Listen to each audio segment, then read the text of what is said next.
চলে দরুদ চলে। বলেন দেখি রাসূলের সম্মান কমলো না বাড়লো? কমলো। তাহলে আপনার এই হুজুরের মুখে এখন লাথি মেরে টেনে ভরে দিতে হবে কথা কেন? এই কথা চলবে না। আবার আজানের পরে পরে কিভাবে বলে আসসালাতু ওয়াসসালামু আলাইকা ইয়া রাসূলুল্লাহ, আসসালাতু ওয়াসসালামু আলাইকা ইয়া হাবিবাল্লাহ, আসসালাতু ওয়াসসালামু আলাইকা ইয়া নূরাম মিন নূরিল্লাহ। বলে কি? বলে। তাহলে বলেন আল্লাহ সম্মান দিয়ে এত ভাবে ডাকে, আপনার হুজুর সম্মানকে কমিয়েছে না বাড়িয়েছে? কমিয়েছে। তাহলে হুজুরের অবস্থা কোথায়? আপনাকে বলি, আপনি ওই ডিজে বক্স বাজিয়ে রাস্তাতে রাস্তাতে জন্মদিবস পালন করেন মুহাম্মদ সাল্লাল্লাহু আলাইহি ওয়াসাল্লামের। আপনি রাসূলের নামে দিবস পালন করেন, আপনি ঈদে মিলাদুন নবী পালন করেন। আপনি কি কিসের জন্য ঈদে মিলাদুন নবী পালন করছেন? আপনি ডিজে বক্স বাজাচ্ছেন। যেই ছেলেগুলা বলছে আমরা আশিকে নবী, আমরা আশিকে রাসূল, তাদের প্যান্ট দেখেন 24 ঘন্টা টাকার নিচে থাকে। যারা বলছে আশিকে রাসূল, তাদের মুখে দাড়ি নেই, ওরা নাকি আশিকে রাসূল। যারা বলছে আমরা আশিকে নবী, তার মুখে দাড়ি আছে, বলছে ইয়া নবী সালাম আলাইকা।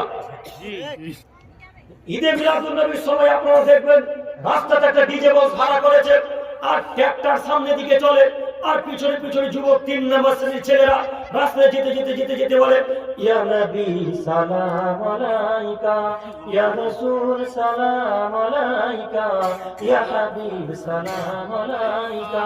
রাস্তায় বলে কি? বলে দেবেন আপনি যে আল্লাহর নবীর সম্মান কমলো না বাড়লো? কমলো।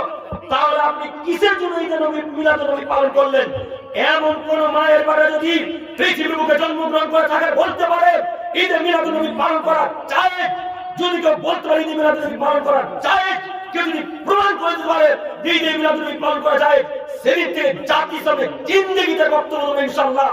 এমন কোন মায়ের বাড়ি পৃথিবীতে জন্মগ্রহণ করে বলতে পারে ঈদে মিলাদুন নবী পালন করা জায়েজ? জি না, ঈদে মিলাদুন নবী পালন করা বেদাত, ঈদে মিলাদুন নবী পালন করা বেদাত, ঈদে মিলাদুন নবী পালন করা বেদাত। আচ্ছা, আপনি কি মনে করেন আবু বকর রাদিয়াল্লাহু তাআলা আনহু চাইতো আপনি নবীকে ভালোবাসেন? জি, কথা বলেন। আপনারা কি ওমর রাদিয়াল্লাহু তাআলা আনহু চাইতো বেশি নবীকে ভালোবাসেন? আপনারা কি আলী রাদিয়াল্লাহু তাআলা আনহু চাইতে মুহাম্মদ সাল্লাল্লাহু আলাইহি ওয়াসাল্লামকে ভালোবাসেন? আপনারা কি আবু হুরায়রা, আব্দুল্লাহ ইবনে আব্বাস, আব্দুল্লাহ ইবনে মাসউদ এদের চাইতে কি আল্লাহ রাসূলকে ভালোবাসেন? যদি ঈদে মিলাদুন নবী পালন করা হতো তাহলে সর্বপ্রথম কারা পালন করতো? সাহাবায়ে কেরামগণ। আগে আবু বকর, তারপরে উমর, তারপরে উসমান, তারপরে আলী, তারপরে অন্যান্য সাহাবীরা, তাই না? তো